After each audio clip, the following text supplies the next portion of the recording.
All right, welcome. Hello, everyone. I can see you all joining us today.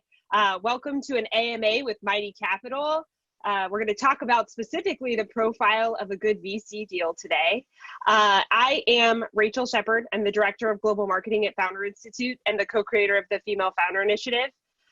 Please do tell us where you're calling from in the chat today. I'm joining you from the Bay Area in California. If you're interested in learning more about Founder Institute, we're currently enrolling across 6 continents. You can learn more at fi.co/enrolling. We're the world's largest pre-seed startup accelerator. If you're interested in learning more about the Female Founder Initiative, you can go to www.femalefounderinitiative.com. And we're here to support female founders all around the world as well. So awesome. We have people joining us from Florida, Seattle, Denver, Calgary, and San Clemente. Welcome. Detroit. Welcome, everyone. We're very excited to have you here. I have with me Jennifer Vancini, founding and general partner of Mighty Capital, a Silicon Valley venture capital firm that invests in early growth companies that can drive value at scale.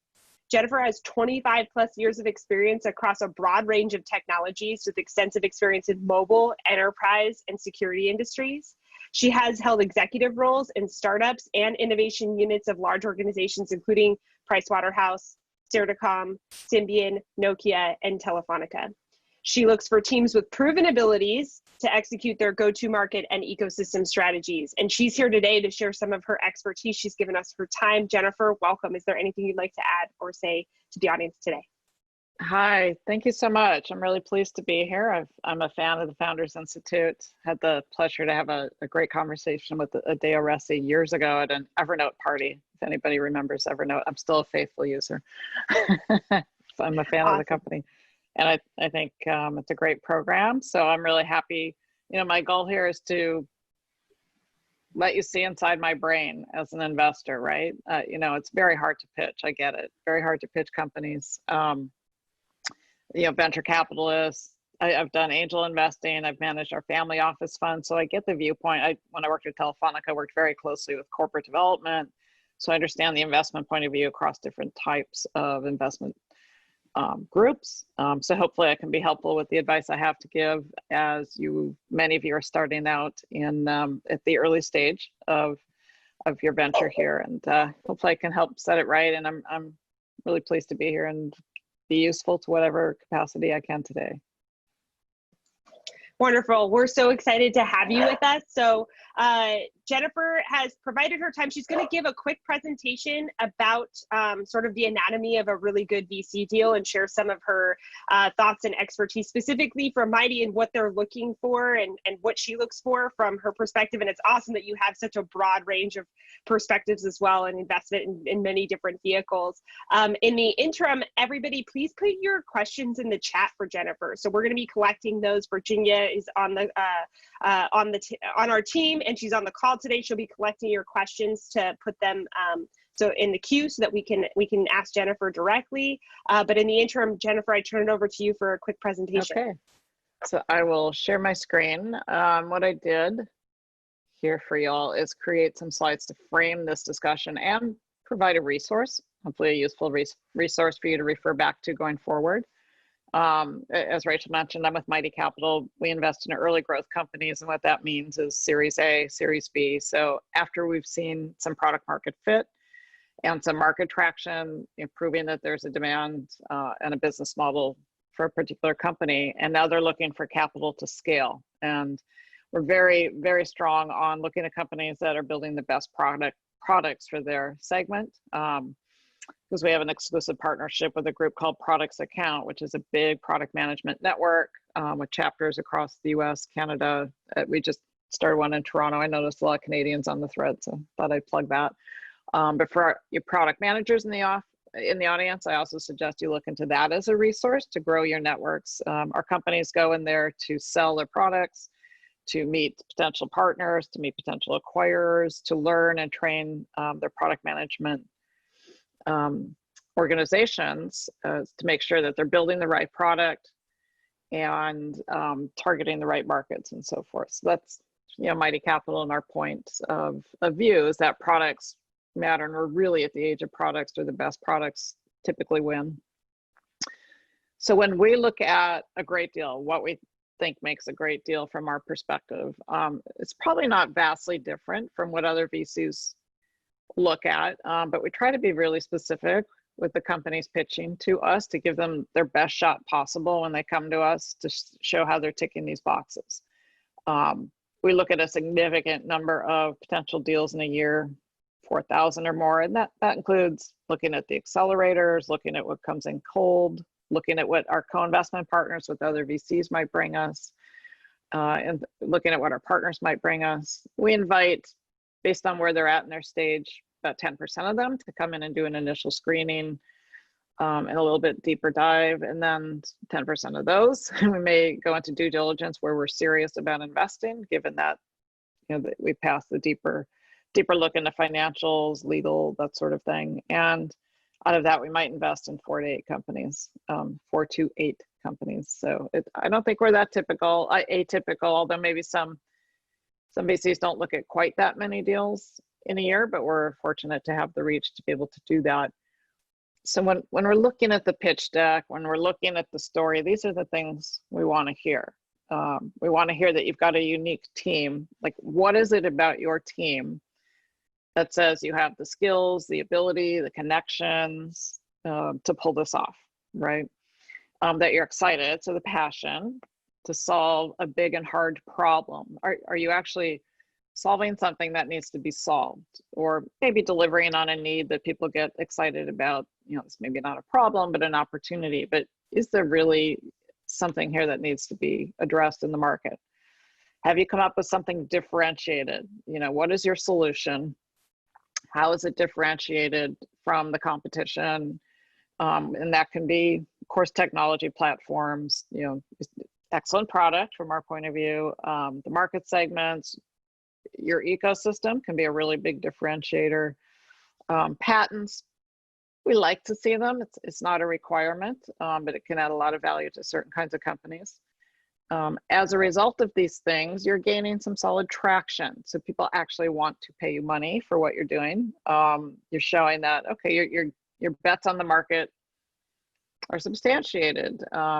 So you're doing deals, and not just those deals with your friends initially that will do your alpha product and maybe sign a quick deal, but you're starting to do the deals where you actually have to win somebody over that's new, get your renewals, start showing how the business model is really going to work.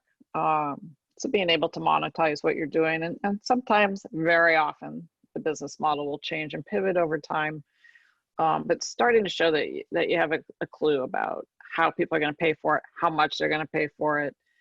And of course, we look at metrics like, what's it cost you to even get a customer? What's the lifetime value of the customer? These ratios are important. What is the average customer value? Those sorts of things. You've got financials put together. So past financials, we'll look at, when we ask for your data room, we want to see the entire history of financials. The last year or two are the most important, as well as your projections. So the financials look promising. You found a big market. It has to be a big enough market to be venture appropriate. So big market, but also a realistic forecast. We like to see that, the standard metric is you're starting to grow.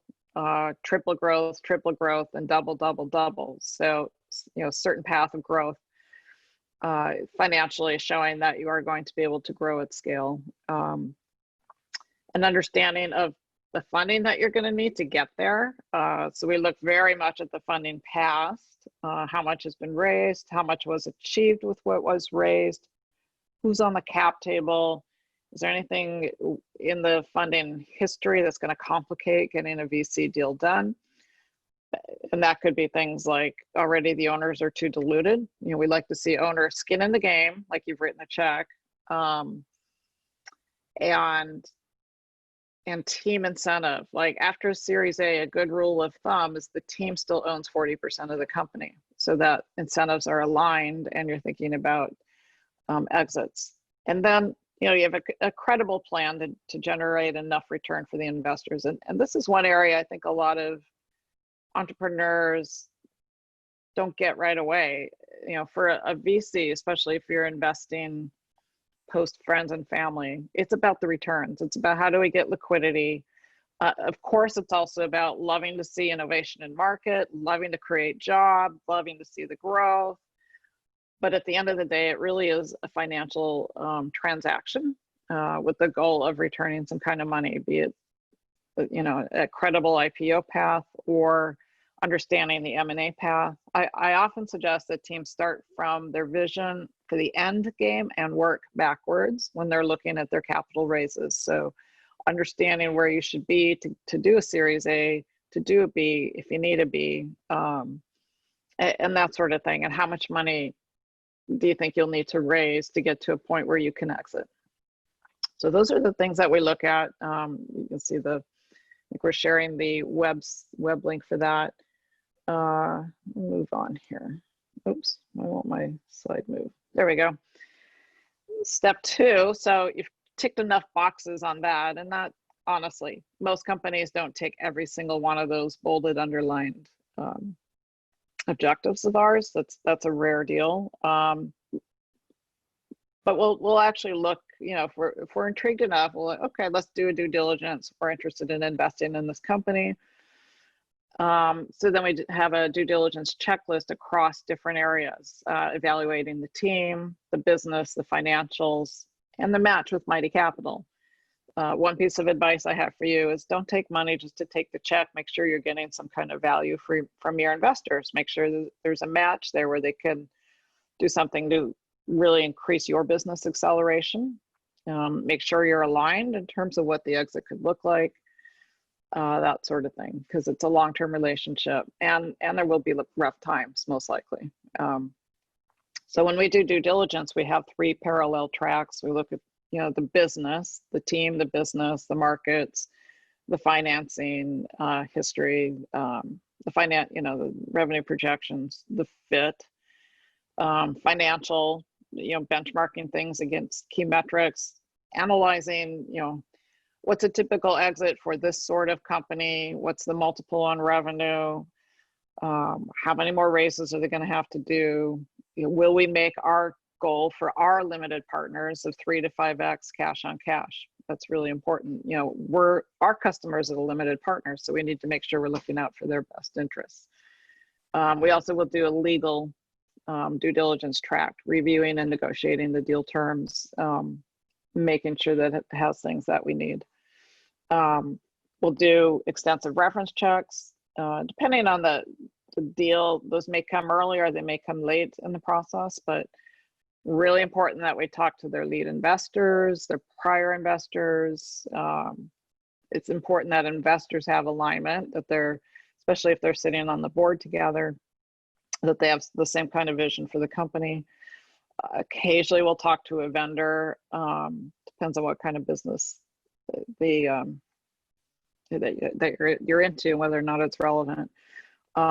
Some background checks on the founders, CEO, and then we have a comprehensive data room list, things that we like to see so we can evaluate the company. Like simple thing, let's see your Delaware registration. You'd be surprised how many companies will try to kind of hide the fact, as long as they can, that they're an LLC, for example, and not an Inc., or that they're really not registered in the US, for example.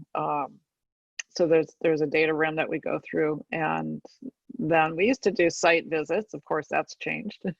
We're now in the age of doing deals without meeting in person. We're looking at our first one now where that's the case. Fortunately, we've been so adept at working digitally as it is. But when you talk to customers, other investors, you get a complete enough picture. If we ever saw a team where we felt like, gosh, this looks good, but I really wish I could do a site visit, that's probably a red flag for us. And then I put some other things up.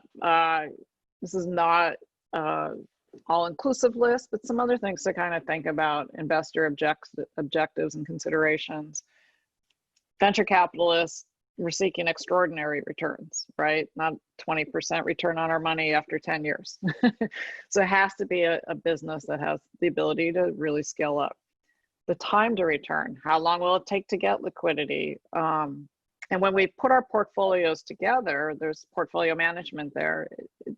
Some if we're really heavily weighted on an IPO track, for example, we may be looking at the next few investments to be M&A in the next few years so that we keep some liquidity moving. So maybe there's no like right answer from you. Your answer is what your answer is. But this is one of the things that we assess. We look at the risk return ratios. I mentioned portfolio construction, and this is something you may not have a lot of visibility into as an entrepreneur pitching a VC, and they may not, if they say no, tell you that this is the issue. But it's, you know, how does it fit in terms of how they want to put together, say they need to do 25 investments out of the fund. You know, where does it fit in terms of stage? Where does it fit in terms of industry? Is there a competitor in the portfolio?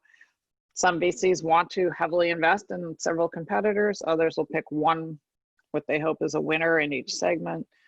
So these are things you may not have insight to be honest, but be aware that they're constructing a portfolio like any investment manager should be, for diversification, for optimizing returns. They have an investment thesis. An investment thesis, for example, might include, we're a VC that invests in sports marketing organizations. Okay, great. Well, if you're building an IoT, AI kind of thing, you probably shouldn't be pitching them, right? So, and you can usually get an idea from their website, their portfolios, what their thesis is. We look for large markets, you know, not looking for something super regional, something really small that could be a feature of another product. It has to be large, has to be defensible. Sometimes knowledge acquisition is there. We made our first blockchain investment a little more than a year ago, and it wasn't a cryptocurrency. It's a company that sells products in a SaaS kind of manner to people building blockchain into their products and services, a company called Icon. And part of the reason we made that investment was to start learning about blockchain, which is still a very volatile, new edge of the envelope kind of market. But over the long term, there are a lot of reasons to think it will be one of those big areas of technology that has a huge impact over the next 20 years. Remember, we have other stakeholders like limited partners, right? So we have to be accountable to them. And we're thinking about what's important to them. Well, you know, one thing that's coming up is ESG. Some of the large institutional limited partners out there I know are asking venture capital companies to have policies around environmental, social, governance issues right now. You know, so that can be an issue, right? They may want to see that you're only investing in diverse teams. I have a friend who did a Series A last year, and his lead VC made him like sign some kind of diversity and hiring document, for example. So these things come up. And of course, we want to see passion and belief from the market and the team. Occasionally we'll see a CEO who is burnt out, starting to lose the passion. It's been a rough ride. They have more trouble raising money because it is a really hard thing to be CEO of a startup, and you have to really believe in it, and you have to have the energy to put behind it. So I wanted to throw those things out there. Hopefully that gives you an idea of how we look at it. What I didn't include in here, and of course you guys see this, especially when you're at the earlier stages of fundraising from friends and family and seed and pre-seed, the obvious other consideration is just a love for entrepreneurialism, innovation, what you're doing, loving to be a part of that, loving to help these companies get off the ground. And so you do see a lot of investment decisions, depending on the investor, that are maybe a little less heavy financial analysis oriented and much more team oriented. That's definitely out there as well. And you know, I know we wouldn't invest in something we didn't feel excited about either. So with that, let me stop sharing the screen so we don't have to stare at my slides. And I'm happy to do the AMA Ask Me Anything, and I'll try to be as transparent and honest as I can be. Thanks so much, Jennifer. That was a really great presentation and we had a lot of questions about, will I be able to see this again? You'll get a recording in 48 hours, so you could definitely see this presentation again. And, Okay. and that's good to know for the audience, so that you'll be able to revisit these points, because that was a wealth of information, being able to see all of those different details that an investor is looking at and thinking about as they're telling you yes or no, or as they're telling you we need to see more traction or more of this or that. So fantastic. So we'll just dive right into the Q&A. One question we have is, what is the most common mistake you see founders make when they send in their pitch deck? So at the very top of that funnel, you talked about you're reviewing, 4,000 plus pitch decks. What is a common mistake that you see that founders make, or how can they improve their pitch deck when they first send that to you? Yeah, the most common mistake is too long. It should be 10 to 15 slides. And the reason it's usually too long is they spend a significant amount of time on the product. Of course, you have to introduce your product and explain its value proposition and the market you're serving. But sometimes they'll go so much into detail in the product, you kind of lose the pitching for money and forget that it's really about why I should invest in this and how I'm going to make money. Like, remember, at the end of the day, tell me how I'm going to make money investing in your company, not how I'm just going to change the world, with this fantastic product. So it reads more like a sales pitch than a pitch to an investor. That's probably the most common mistake that I see. Right. So that showcases their passion, but a little too much. And it doesn't really get to the nitty gritty of, like, what is your revenue model? How much traction do you have? What do your competitors look like? All of the very important details. Important details, and not including that in a pitch deck is an indicator that perhaps the founding team is not business savvy. And I'm not saying it's necessarily the case, but it's an impression that can be made. First time fundraiser, obviously, because they forgot the most important stuff. Right. Awesome. Okay. And then when they get to that next step in that funnel and they're able to pitch to you, do you see any common mistakes happen there when they're, doing the live pitching? Anything founders can keep in mind when they go to pitch their next investor? I don't know if there's a common mistake. There's certainly a lot of do's and don'ts that come to mind. Again, don't spend, if you have 30 minutes, don't spend 25 on the product. That's really important. Maybe this should be obvious, but be respectful and don't be arrogant, and don't come in with an attitude that VCs are disrespectful and arrogant. If some people come in adversarial already with a mental mindset about investors, they don't really want them. They don't want them messing with their business. They've heard they can be brutal to them, and look, some of that might be warranted. But when they come in right away with a bit of the attitude, it's not a good start to the conversation, right? It doesn't happen that often, though, to be honest, but it's not a good way to start. And another thing that sometimes gets missed, make sure you're highlighting the team, not just yourself, right? Because we want to see the fuller team, complementary skill sets. Because as a company grows, you have to do so many things. And I know as the founding CEO, you're doing everything, but it may not have the full team in place, but really highlight the team and let people speak for themselves so we see their competencies. Very cool. So yeah, looking for a level of openness as well as a showcasing of as many skills as you're bringing to the table, right? Really painting that full picture. All the skills you're bringing to your table and not just you. Fantastic. One of the questions we got that came up when you were presenting was regarding big market size. So you mentioned big market size is something you're looking for. We have a specific example. So Tori Smith is one of our alumni. Hi, Tori. Okay. Thanks for joining us. He said, for example, Endiotics feels like an $800 million pill camera market is far too small to be exciting.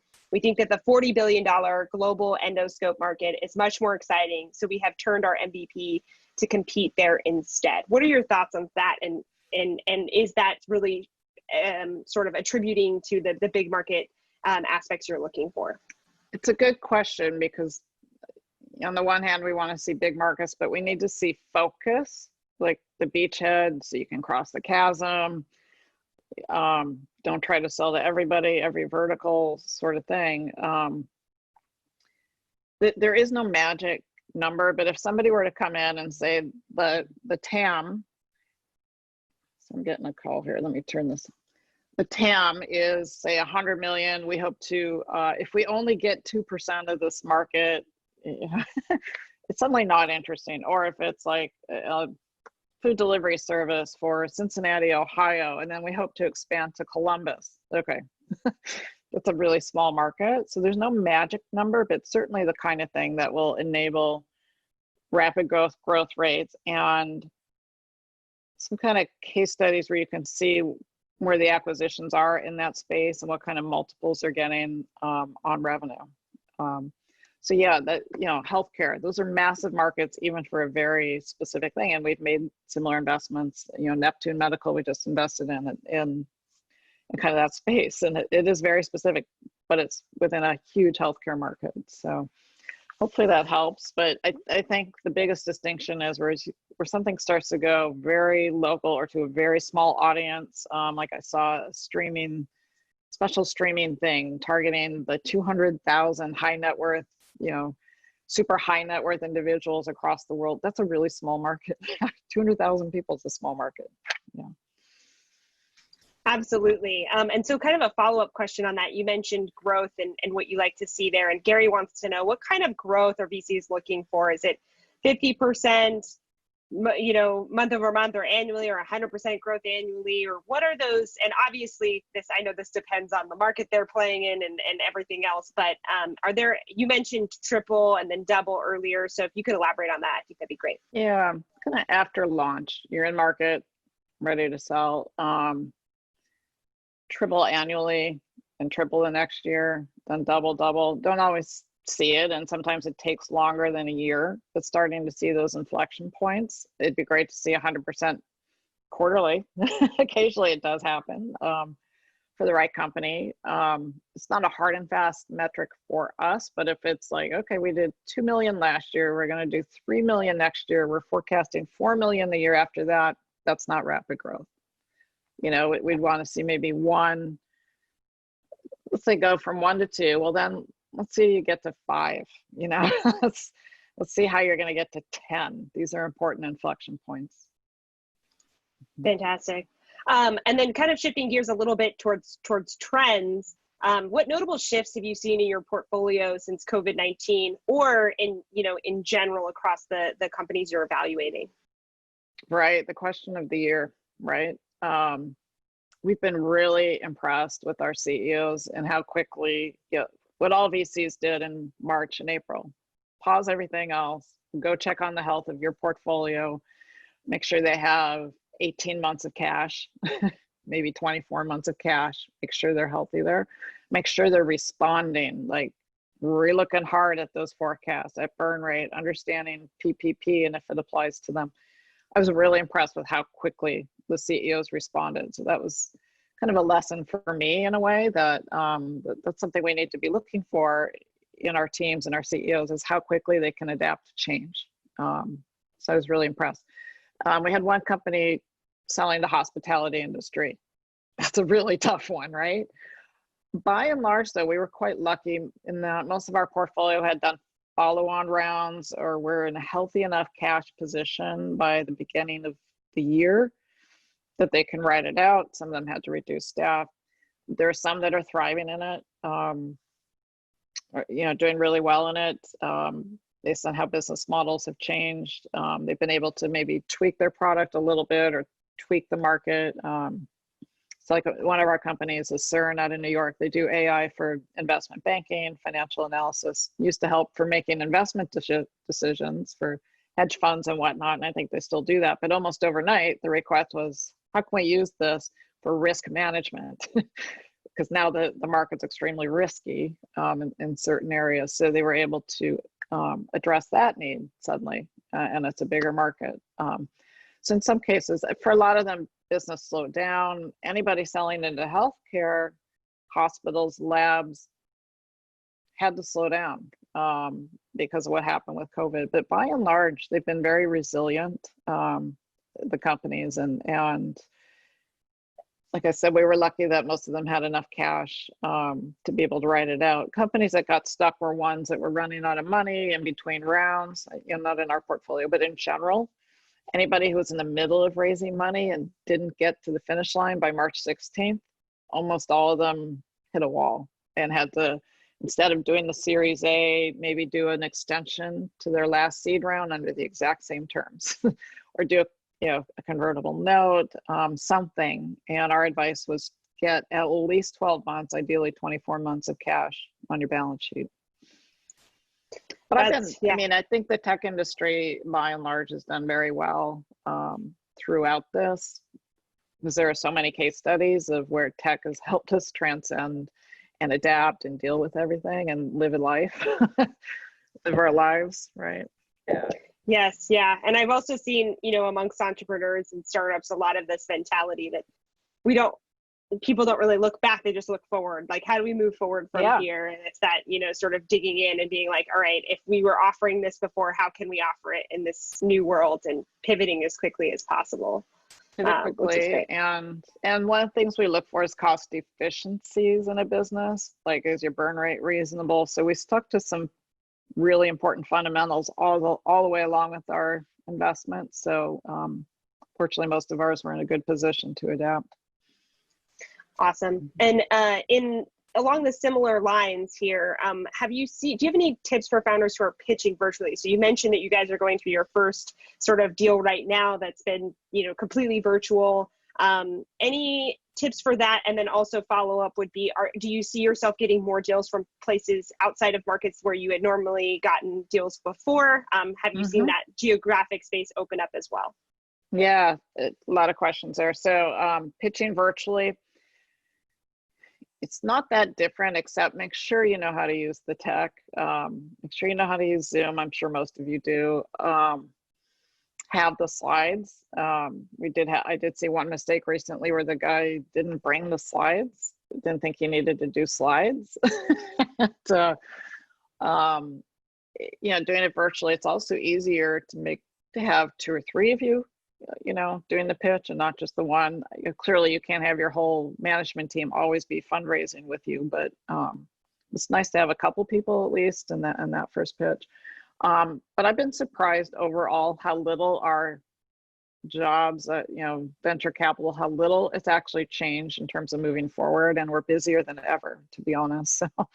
So no specific tips. What is kind of nice is if you're not in a location where the people you're trying to pitch to live, you don't have to travel anymore. And that's something really beneficial for you guys now. In terms of where deals are coming from, we used to invest only on the coasts, partly because there was enough deal flow. We are seeing deals from elsewhere. We're looking at a Minnesota company right now. We've got one from, I think somebody's in Denver, I noticed on the list, one in Colorado, a company called Journey Apps. We certainly look at teams that are in other locations. Right now, Mighty Capital just invests in the US market. That may change later in our next fund or fund 3, simply because there's enough deal flow to do here. And there are some complexities when you start to invest outside of the US. But a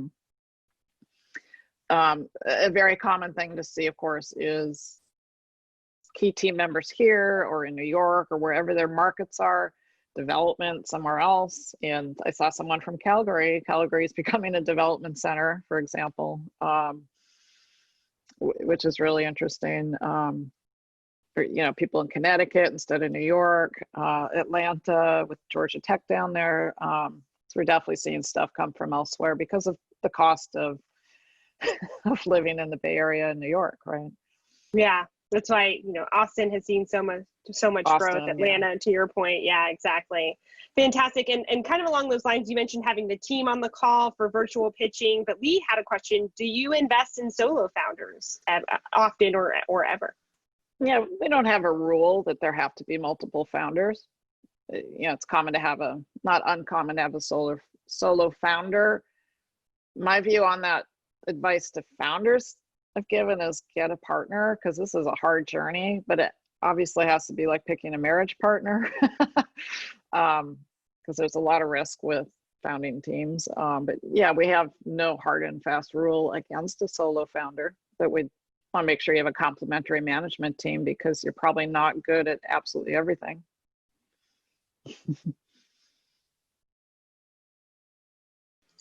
Awesome. And then we had a follow-up question as well, kind of along those same lines with Willie asked, will AI change the current way we raise capital?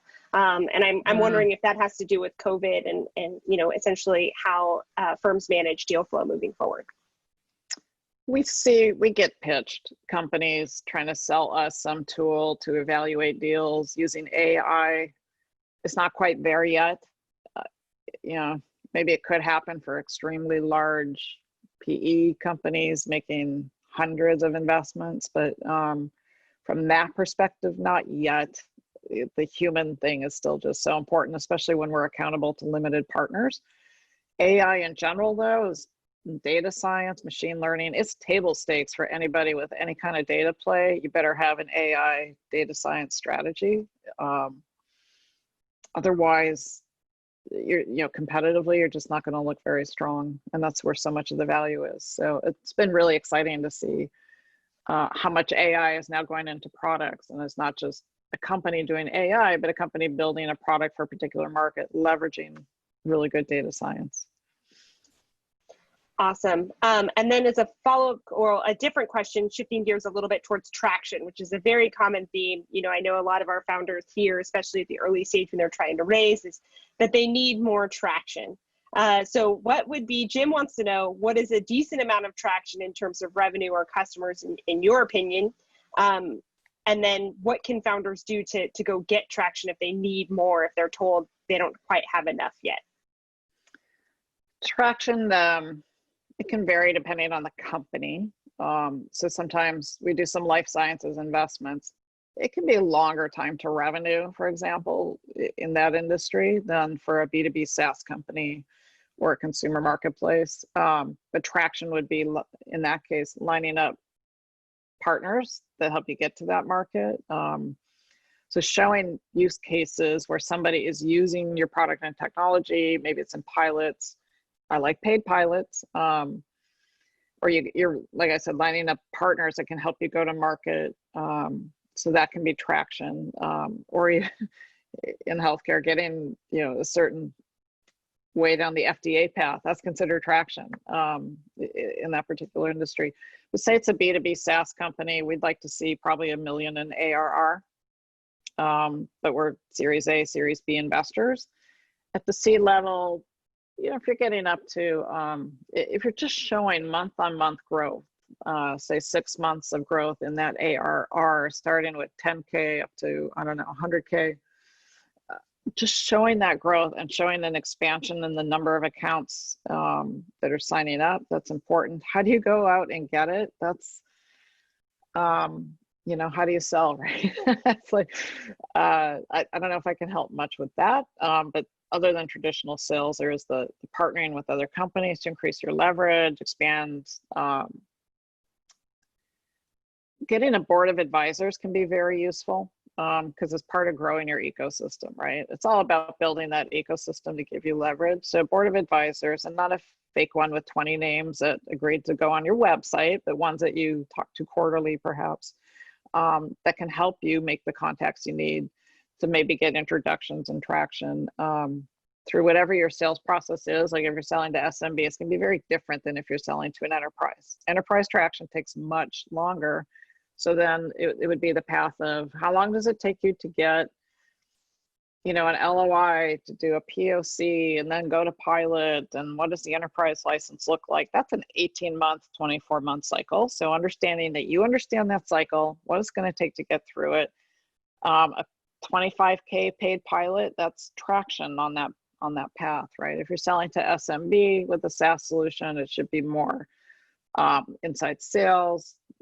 You're quickly getting a pipeline built. And that's the other thing, share the pipeline, right? So show who's on it, but also what's in your pipeline, how big is the pipeline, to be able to have that discussion. If you're still friends and family pre-seed, it's a lot less about the traction. if you don't have the traction yet, my advice would be don't pitch a Series A venture investor. Don't pitch one where that's really important. Pitch one where the concept to see if there's a market because you have some unique product, unique team, unique technology. You want that kind of investor. Fantastic. And Tom wanted to know, which is a related question, how much feedback do you provide to deals you decline? So if it's not traction or for whatever the reason, how much details are there? Question. I know that's a really big point of frustration when you're pitching. You don't get the feedback oftentimes, right? Or you might a little bit in the conversation with them. Our policy is not to give a lot of feedback. The reason being, it just creates this circular conversation where if I give you the feedback, you're going to tell me why I'm wrong, and try to knock that point down and sell me. Having said that, like if I bring a deal in that was referred to me by a trusted source, we have a good rapport, a good conversation, I might personally, then it's my call. Do I want to personally give some feedback? Maybe not just on why we didn't invest, but maybe suggestions. Like I saw a pitch recently, it wasn't a fit for us, but they were thinking of crowdfunding, and I thought that was not a good idea for this particular company. So I had a separate conversation saying, hey, for what it's worth, here's a bit of advice, things to think about, the implications of you doing that. But it's not unusual not to get a lot of feedback, especially if it's a quick pass, a quick no. And it's just because the conversation usually ends up not being of much benefit to the VC. Does that make sense? Yeah, I think so. And hopefully that answered your question, Tom. And then related to crowdfunding, do you have any strong feelings about crowdfunding campaigns or accelerators? You mentioned in your presentation specifically about founders making sure they hold on to as much equity as possible. And sometimes equity crowdfunding and accelerators play into that. Any specific thoughts on when deals come through with those, as already part of their founder journey? Great question again, because this is where you have to be careful. I'd love accelerators, especially for the first-time founders that need to build maybe some knowledge base and skills, but also building that ecosystem. That's why they can be so fantastic, is it starting to get a network to help you grow and get bigger. But it can be a mistake to accelerator hop, where you're doing different programs, each of which takes a piece of equity, and then maybe you've been in 3 programs before you go to raise your first priced round and you've already given away 20% of your company. That makes the numbers really difficult for venture capital, really difficult. And we would also wonder, why did they need to do more than 1 or 2? It can be a sign they're not getting traction or they're stuck on a point. But generally we love to watch what's coming out of the accelerators, because they can be a really good launch pad for companies. Crowdfunding makes sense for some products. What we would be careful about, you get into the obligations. Have they raised a bunch of money and now they're on the hook to ship 1 million units, but they don't have enough money to ship the 1 million units? That can be tricky. Yeah. The other issue with crowdfunding, depending on how the raise goes, you can get into tricky areas about taking money from investors that are not accredited investors, with some of the crowdfunding platforms where they say that you should only sign up if you're an accredited investor, but they're not really doing the diligence on whether or not you are, and it could, in theory, down the line, get you in trouble. Interesting. An important note as well. Regarding early stage founders, we have some in the crowd who have some questions. If you only invest in Series A and beyond, does Mighty Capital still want to hear from early stage founders, and how often and at what rate, I guess I would follow up with? Yeah, we do. We often see companies when they're doing their seed and stay in touch. Like, some of the best relationships are a year in development, see how they're coming along, try to help them out, plug them into the products account network, for example, that we have, or watch them develop in that network to see how they grow. So yeah, that's often a path into the pipeline funnel. We only have so much bandwidth for pitching, so there's certainly a process by which we vet who's ready to come in for a pitch. But if you're already at Series A, it's really better to get to know your investors beforehand. Like if you're able to get to know them when you're not raising. And then they're more back to the feedback question. If you're not asking them for a check, you're not really pitching them, you're more likely to get some honest feedback when you're not really having that kind of discussion about money. Yes, that's my understanding, and some advice we give to founders is you should know your investors long before you need to raise the round, and do that networking. You know, if you feel like you should have done it already, then you should have, right? So like get out there and make sure to network with investors as much as possible. And then earlier on in your presentation as well, you mentioned some ESGs and D&I metrics associated with deals moving forward. And I think that that's really interesting. And so Charles has some related questions. He said, when as a minority or a diverse founder, you get questions you suspect wouldn't be asked to another founder, how do you suggest someone approach that situation? Entertain the meeting and question, walk away, address it head on? Any advice for situations like that? Wow, I hope we don't do that. Look, we're female. Two out of three of our GPs are female. So in a way, we fall in this bucket too. Sometimes when a potential LP is looking at us, we don't even realize it necessarily until down the road. We're like, oh yeah, we're women. We're just doing our thing, you know. If anyone makes you uncomfortable or insults you, you don't need to go find somebody else, right?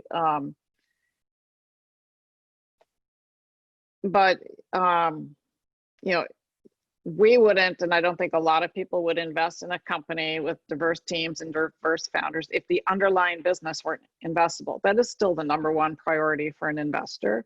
So I'm not quite sure if the company is saying, if the question is about, I did see it here on the list, but is it about, will they only invest in me because of diversity? No, highly unlikely. Does it help open doors these days? Yes. Do people sometimes say really incredibly inappropriate things? We just invested in a female founder, I won't say which one, who said 2 years ago, a venture capitalist told her she would never be able to raise money as a woman. And that she just overraised. So good for her, revenge is the best. Ms. Madison, I hope I'm addressing your question correctly, but yeah, I can elaborate too. Charles had a couple more points on here. So what is being done to ensure equity for all founders to protect from these type of interactions, right? Where underrepresented founders have found themselves being asked questions they know wouldn't be asked of other founders. I guess you could speak specifically for Mighty Capital, like what is Mighty Capital doing to make sure that that's not happening when you're evaluating? We're diverse ourselves, fairly diverse ourselves. So it kind of doesn't come up. I know. Yes, we're aware when somebody that's not a white male is pitching us, but that's not really what the conversation's about. And when we're looking at making an investment, it's almost after the fact, we're like, yeah, and it was a woman, yay. It's like, so I really hope we don't do that. I think things are getting better. But sometimes, look, I've seen it happen where, not in our group, thankfully, where somebody says something really inappropriate and mistimed and not well understood. And I'm not, maybe it's a learning exercise for some of these people, but do you respond to it? You have the right, if you ever feel insulted, you have the right to respond any way you want to respond, in my opinion. I mean, I've been there as a woman, right? Yes, yeah, I agree. And I think sort of to your point of like the industry experiencing some change and wanting to be more, invest in more diverse companies and invest in more companies with the ESGs you mentioned earlier. Is there a way that founders can showcase that, or how can they showcase it? And also keep in mind that their, company is the number one thing. So is that in their pitch deck? Is that something they come out with in their email? Honestly, how do founders manage that? Yeah, and ESG is such a broad category. Like I heard somebody yesterday just define it as doing something good. Well, we're creating jobs no matter what. So isn't that good? But it's like, I think that the team slide in your pitch deck, assuming you have some diversity on the team, you know, that's good to show. What I don't like to see is, or what makes me a little suspicious about, was this orchestrated, is, you know, 3 rows of white males and then like the last female hire at the end, and you're like, did they just tack that on because they're trying to show that they're diverse? That's how that comes across to me, fairly or not unfairly. That's how I perceive it, but certainly showing the team slide.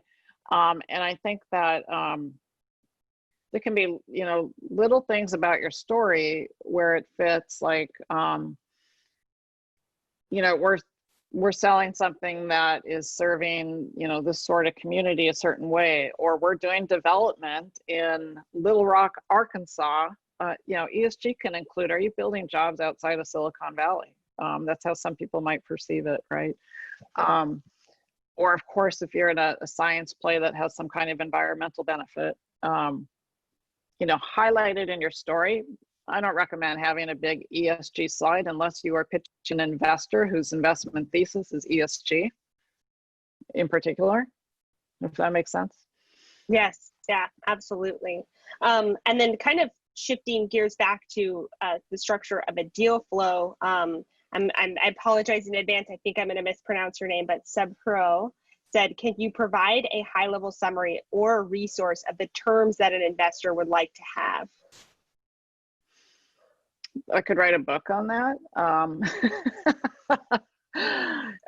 Some investors are ownership investors, meaning they need to own 20% of the company and they'll keep doing their follow-on rounds to keep owning that, and they don't want to make a lot of room for other investors. Others are simply targeting like 3 to 5x cash on cash, happy if the pie grows. You know, what standard terms? The terms have become more investor friendly since March 16th. Let's start with that. And what I mean by that is liquidation preferences, for example, might be more investor friendly. So the preferred stock they gets returned first before everybody else, for example, or returned double before everybody else. Valuations have certainly come down for the most part, which they needed to anyways.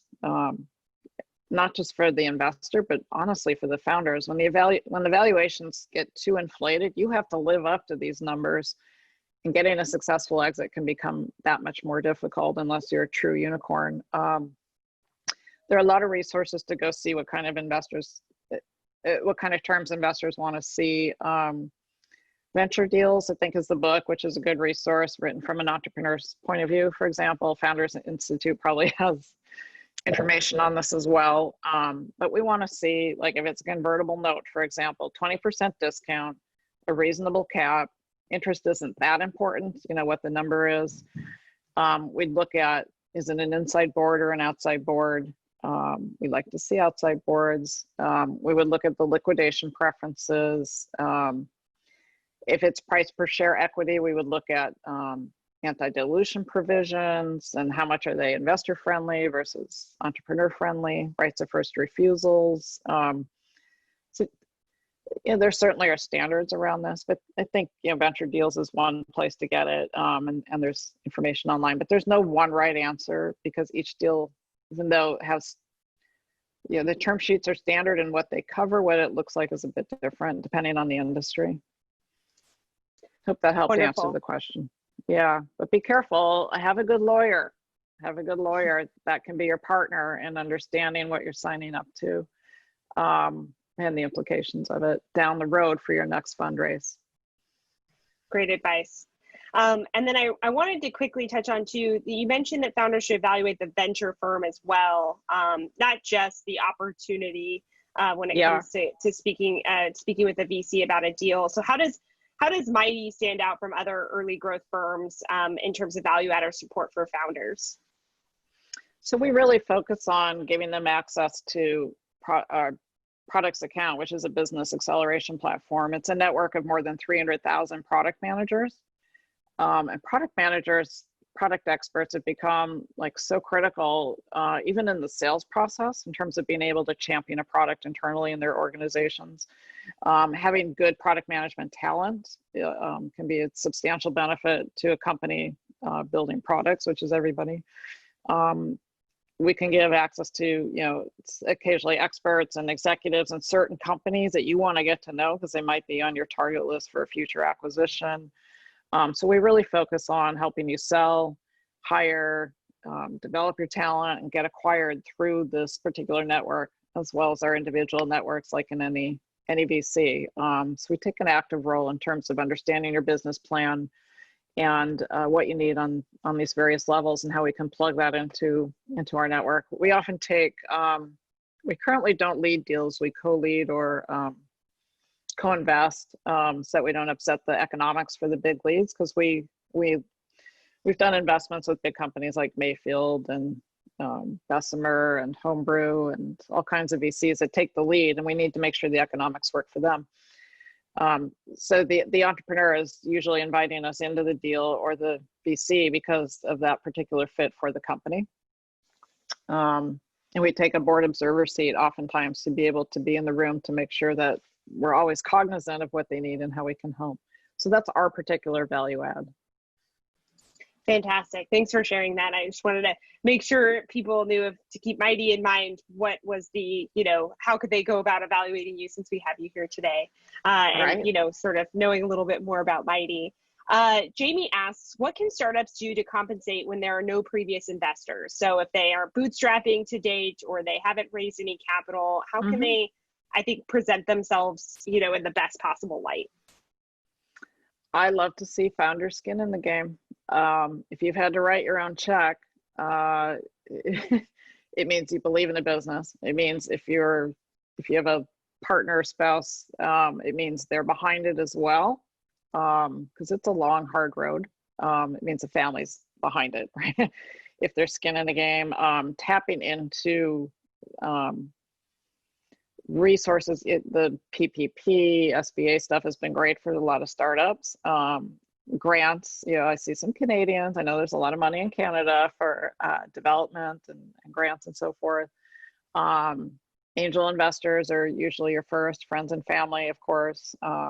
Angel networks. It's hard to go from bootstrap to Silicon Valley venture capital, right? Unless it's a seed fund that's really looking at that level, and you know, get to know the funds that specialize in what you do.